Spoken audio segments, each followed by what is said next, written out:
Assalamualaikum warahmatullahi wabarakatuh. Jumpa lagi di channel Radio Horor. Sebelum kita masuk ke ceritanya, tekan dulu tombol subscribe channel ini dan nyalakan juga lonceng notifikasinya sebagai bentuk dukungan kalian. Kisah kali ini ada sebuah cerita yang ditulis oleh akun Twitter yang bernama @bujangbangkit. Dan untuk kisah yang akan saya bawakan kali ini, yaitu kisah yang berjudul Rumah Berdarah. Bagi teman-teman yang ingin membaca langsung ceritanya, nanti saya sertakan linknya di kolom deskripsi. Dan seperti apa untuk kisah kali ini? Langsung saja kita simak berikut ini.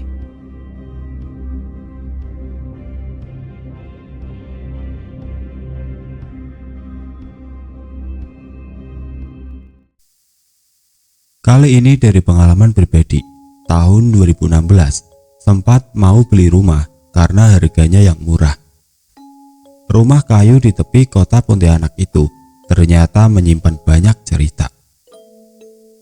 Jadi saya pertama kali dapat kerja tahun 2015. Biasa, masih muda, langsung ngerasa punya uang dan impiannya langsung tinggi aja. Nabung dikit, terus niat buat beli rumah. Tapi kan harga rumah sekarang kan gila-gilaan kan ya. Sampai saya dapat info soal rumah itu. Saya tidak akan menyebutkan rumah ini dengan spesifik, yang jelas lokasinya itu di perbatasan Kuburaya dan Pontianak. Untuk sampai ke rumah itu, dari jalan raya harus masuk komplek dan masuk jauh ke dalam. Setelah belok sana sini, nanti akan ketemu tuh rumah tua dari kayu. Untuk sebuah rumah di tepi kota Pontianak, harga rumah itu sangat miring, bahkan kelewat miring. Cuma 16 juta rupiah, sudah dengan tanahnya. Gokil nggak? Siapa yang nggak tergiur? Dengan harga segitu, jelas rumah ini ada apa-apanya. Tapi saya tidak peduli. Saya temui yang jual rumahnya. Malam itu malam Rabu. Saya sendirian menemui Pak Karmin di rumahnya. Beliau tinggal sendirian. Dari Pak Karmin, saya tahu kalau pernah ada pembantaian di rumah itu. Abang Pak Karmin beserta seluruh anggota keluarga dibunuh perampok pada awal tahun 1990-an. Peristiwa mengerikan itu kemudian membuat tidak ada orang yang mau membeli rumah itu, apalagi membeli. Pak Karmin dengan jujur menceritakan semua hal yang pernah terjadi di rumah itu. Inilah yang akan saya ceritakan. Pak Karmin tidak mau menutupi apapun. Ia ingin menjual rumah itu dengan jujur. 3 tahun rumah itu kosong, sampai seorang keluarga jauh Pak Karmin memberanikan diri tinggal di rumah itu. Keluarga itu baru balik dari Jawa. Usaha mereka di Jawa bangkrut dan terlilit hutang, jadi kabur ke Pontianak dan harus mencari tempat tinggal. Sebut saja nama keluarga itu adalah Pak Ramlan, Bu Ramlan, dan putrinya Sulaimah. Mereka tinggal di sana sekitar tahun 1994. Di Pontianak, Pak Ramlan harus menyusun ulang hidupnya. Ia sehari-hari keliling dengan sepeda berjualan es potong. Maka tiap malam, Pak Ramlan ini harus tidur larut karena menyiapkan jualan untuk esok harinya. Suatu waktu, Pak Ramlan sedang terjaga sendirian. Bu Ramlan yang agak kurang enak badan disuruhnya tidur duluan.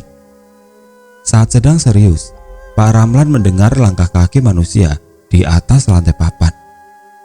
Lantai berderik, Pak Ramlan curiga. Maka mengendap-endaplah Pak Ramlan mengintip keluar. Tapi tidak ada siapapun. Hanya angin yang bertiup lewat jendela yang terbuka. Wah, maling, pikir Pak Ramlan. Ia berlari ke arah jendela. Sekelebat bayangan hitam melesat di hadapan Pak Ramlan. Ada apa, Pak? Tanya Sulaimah yang terbangun dan ingin buang air kecil. Pak Ramlan kaget. Tidak ada apa-apa, nak, kata Pak Ramlan. Ia tadi sempat melihat sosok itu, wajahnya hitam legam, tercium amis darah. Siangnya, Pak Ramlan tidak fokus berjualan. Pikirannya melayang-layang ke rumah. Ia pulang lebih awal, tapi di rumahnya tidak ada kejadian apa-apa. Sulaimah, walau masih kecil, sibuk membantu ibunya memasak. Bapak, kenapa cepat pulang? Tanya Bu Ramlan. Tidak enak badan, Bu. Malam itu ketika Sulaima tertidur, Pak Ramlan menceritakan apa yang ia alami ke Bu Ramlan. Sudahlah Pak, kalaupun itu makhluk halus, ya mereka tidak akan mengganggu. Percayalah bahwa keluarga itu sudah di tempat yang layak, kata Bu Ramlan. Sebelum menempati rumah itu, Pak Ramlan memang pernah mendengar cerita soal suara tangis atau teriakan yang sering didengar dari rumah itu oleh tetangga sekitar. Tapi tidak ada pilihan, ia tetap memutuskan tinggal di sana.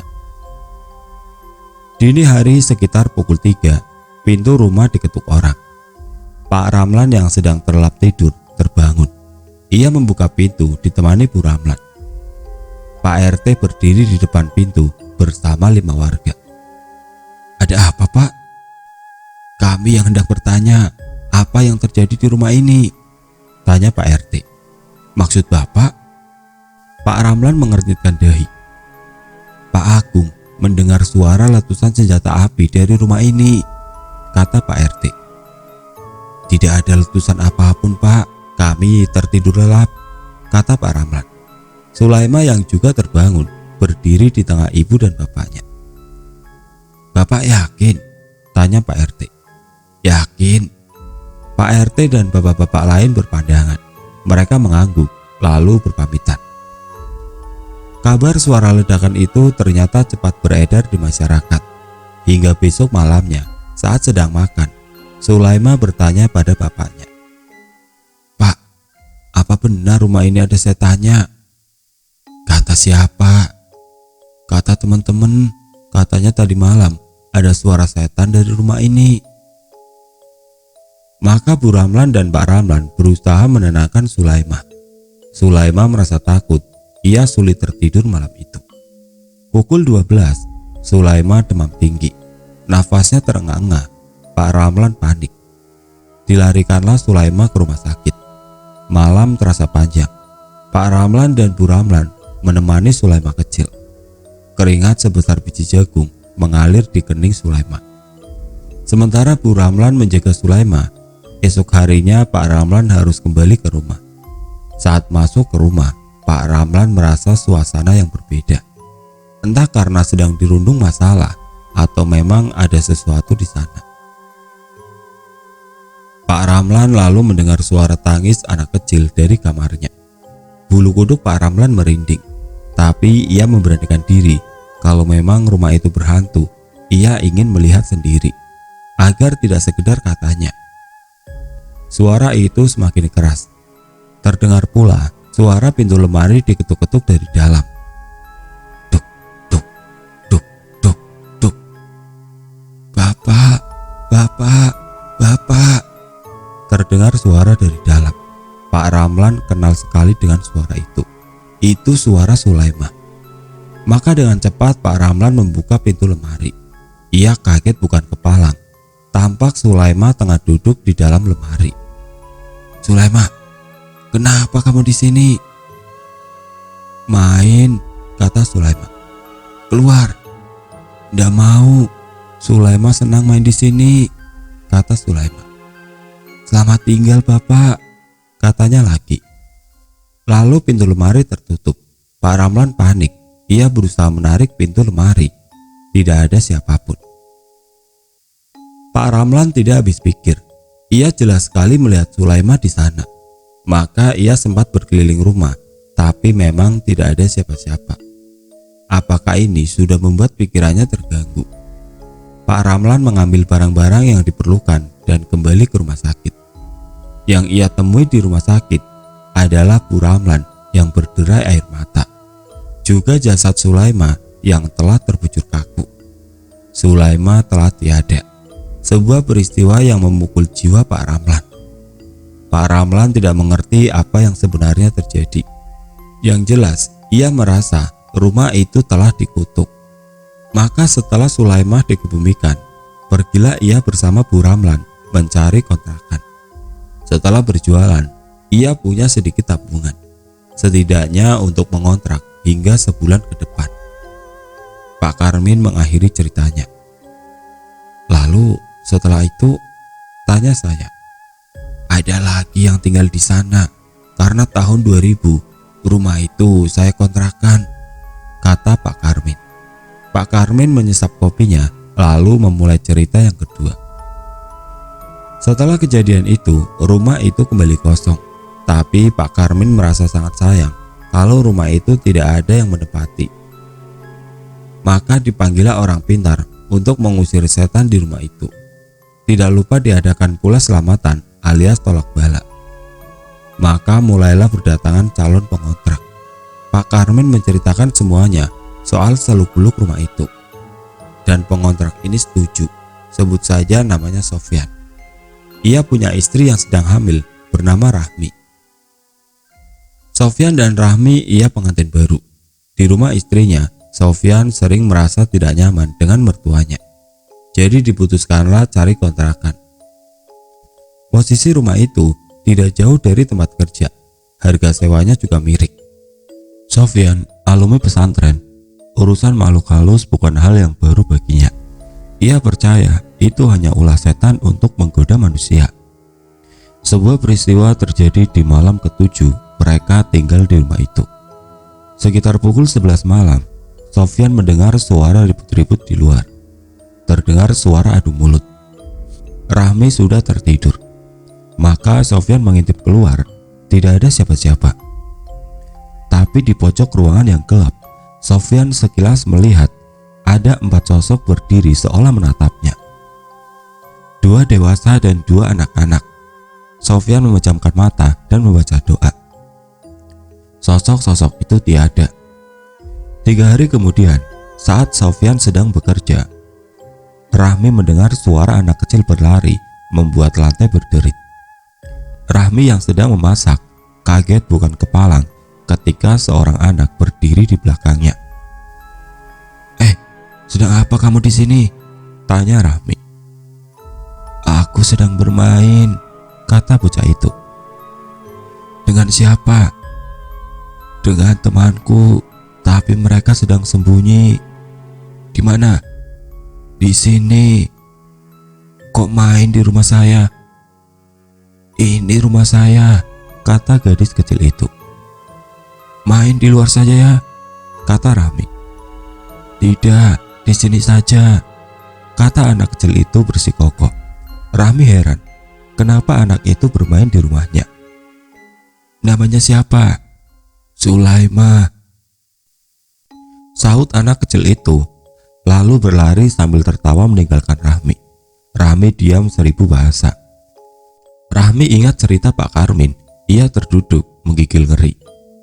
Sepulang Sofyan dari kerja, Rahmi langsung menceritakan apa yang ia alami.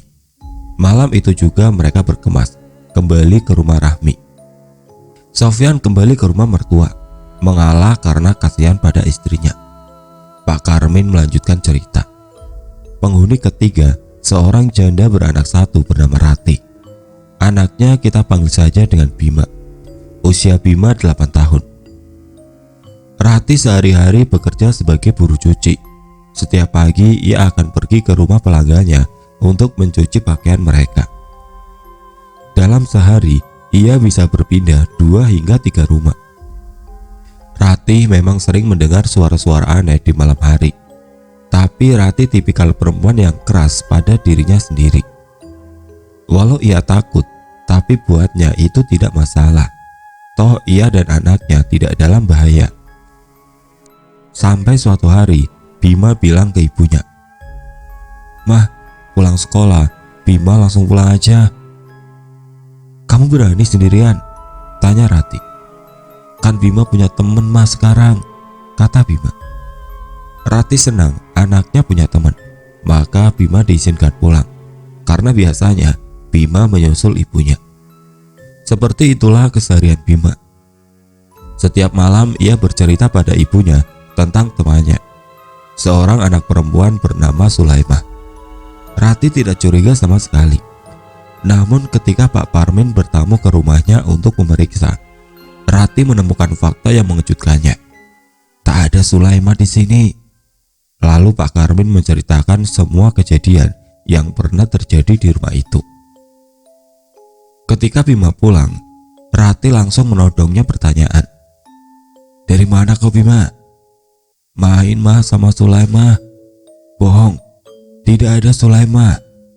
"Bener mah, Bima ndak bohong," kata Bima menangis mendengar suara ibunya yang terdengar marah. "Kamu jangan ngarang, beneran mah. Coba panggil Sulaima sekarang," seru Rati. "Sulaima, Sulaima," seru Bima sambil terisak. "Sulaima tidak mau datang, dia takut sama mama," kata Bima lirih. Malamnya Rati terbangun. Bima menarik tangannya. "Mah, Salima mau ketemu mama," kata Bima. Rati terperajat, tapi ia mengikuti langkah Bima. Jendela ruang tamu terbuka. "Lihat mah, itu Sulaima," kata Bima menunjuk pohon. Rati melihat sosok kecil berbaju putih di sana. "Astagfirullah," seru Rati sambil menutup jendela dan menarik tangan Bima. "Mah, Bima mau main sama Sulaima," kata Bima. Rati terus berjalan, mengunci pintu kamar dan menarik Bima ke dalam selimut. "Tidur Bima, besok kamu sekolah." Besok harinya Rati pulang lebih awal. Ia tidak mau Bima sendirian di rumah. Ia menemani Bima seharian. Malamnya Bima bilang, "Gara-gara mama, Sulaima tidak mau main lagi dengan Bima." "Lebih baik begitu Bima. Mama janji, mama yang akan menemani Bima main," kata Rati menghibur Bima. Setelah itu Bima hanya bermain dengan ibunya. Tidak pernah lagi muncul cerita soal Sulaima. Tapi suatu malam Rati mendengar suara lantai kayu diinjak. Rati waspada. Ia mengintip ke ruang tamu. Seorang pria melompat menerjang Rati. Tangan Rati ditekuk ke belakang. Mulutnya ditahan dengan tangan. Rati mengerang. "Ini nih, janda yang sering diomongin orang," kata pria tadi. "Pucuk dicinta, nikmat pun tiba," sahut pria yang lain. Maka dua pria itu berusaha menggerayangi Rati. Rati berusaha berteriak, namun mulutnya disekap. Namun beberapa saat kemudian, kedua pria itu melepaskan Rati. Mereka panik berhamburan, lari keluar jendela setelah melihat sosok di pojokan ruangan. Dua anak kecil dan dua dewasa. Rati masih setengah sadar saat ia melihat empat sosok itu. Tapi di antara mereka tidak ada Sulaima yang pernah ia lihat. Kata Pak Karmin, Rati adalah penghuni terlama di rumah itu. Ia pindah saat hendak bersuami lagi. Beberapa kali Rati mengalami peristiwa aneh, namun Rati tetap bertahan. Nah, setelah saya desak, Pak Karmin melanjutkan ceritanya tentang penghuni terakhir. Menghuni rumah itu sekitar tahun 2007.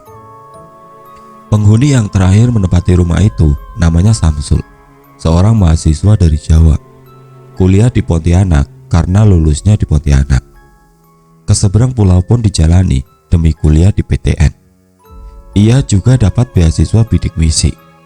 Samsul sudah dengar cerita dari Pak Karmin, tapi katanya ia ada yang jaga. Ia tidak pernah takut dengan hal-hal begitu. Maka Pak Karmin mengizinkan Samsul tinggal di sana. Pak Karmin kali ini tidak menarik bayaran, asal ada yang rawat rumah itu saja. Samsul sering mendengar suara aneh, tapi tidak ia pedulikan. Suara tembakan, derik lantai, lemari terbuka, dianggap biasa saja. Samsul cuma bilang, "Kita sama-sama tinggal di sini, jangan saling ganggu." Tapi karena keberanian Samsul ini, suara aneh semakin sering ia dengar. Hingga suatu malam, Samsul ditunjukkan sesuatu. Seusai mengerjakan tugas, Samsul mendengar suara lantai berderik. Ia tidak peduli, tapi ia melihat sesosok anak kecil perempuan berkelebat. Samsul pun mengikuti arah kelebatan tadi. Di luar, tampak darah mengalir di lantai. Bayangan seorang bapak terkapar di lantai, lalu seorang ibu menangisi. Dua anaknya ikut mengguncang-guncangkan tubuh si bapak. Lalu terdengar letusan kedua. Si ibu terkapar. Lalu dua anak tadi, kepalanya berdarah dan mengerang kesakitan. Samsul tidak melihat pelakunya, tapi adegan itu tidak lain dan tidak bukan adalah gambaran kejadian puluhan tahun lalu saat keluarga itu dirampok. Bayangan itu hilang. Samsul terengah-engah. Ia memang bisa merasakan hal-hal gaib, turunan dari kakeknya. Namun baru kali ini ia ditunjukkan penampakan. Samsul tinggal di sana hanya 6 bulan. Ia pindah ke asrama mahasiswa. Sejak itu rumah itu tidak ada lagi yang mendiami. Pak Karmin berniat menjualnya, tapi semua orang yang tertarik langsung mundur setelah mendengar cerita Pak Karmin. Pak Karmin tidak mau berbohong. Ia tidak mau kalau pembelinya kenapa-napa. Ia akan sangat merasa bersalah kalau yang beli sudah tahu, lalu tetap ingin membelinya, maka itu bukan lagi salah Pak Karmin. Malam itu saya sampaikan keinginan saya membeli rumah itu pada Pak Karmin. Mungkin saya bisa merobohkan rumahnya dan membangun rumah baru di situ. Bahkan untuk tanahnya saja, harga 16 juta itu sangat-sangat murah. Saya pulang dengan motor dan cerita Pak Karmin masih berputar di kepala saya. Hingga di sebuah pertigaan yang sepi, saya dikagetkan oleh seorang tua bersepeda ontel. Saya membelokkan sepeda motor dan membuat saya jatuh. Cedera saya cukup parah malam itu. Ketika saya berusaha bangun, saya tidak menemukan siapapun. Saya tergeletak hingga ada pengendara lain yang lewat dan menolong. Uang yang hendak saya gunakan untuk membeli rumah itu, lebih dari setengahnya harus saya relakan untuk perawatan. Saya masih heran, kemana perginya Pak tua itu? Ketika saya pulih, saya ceritakan kejadian yang saya alami. Saya sampaikan kalau uang saya tidak cukup. Saya minta waktu.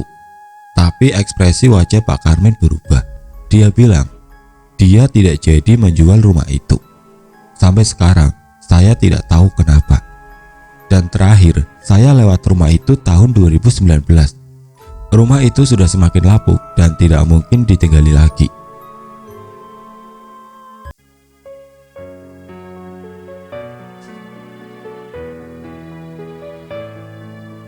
Demikian untuk cerita kali ini. Bagaimana menurut kalian tentang kisah ini? Tulis komentar kalian di kolom komentar. Dan bagi teman-teman yang baru bergabung, jangan lupa untuk like, komen, share, serta subscribe channel ini. Dan nantikan kisah-kisah horor berikutnya tetap di channel Radio Horor. Wassalamualaikum warahmatullahi wabarakatuh.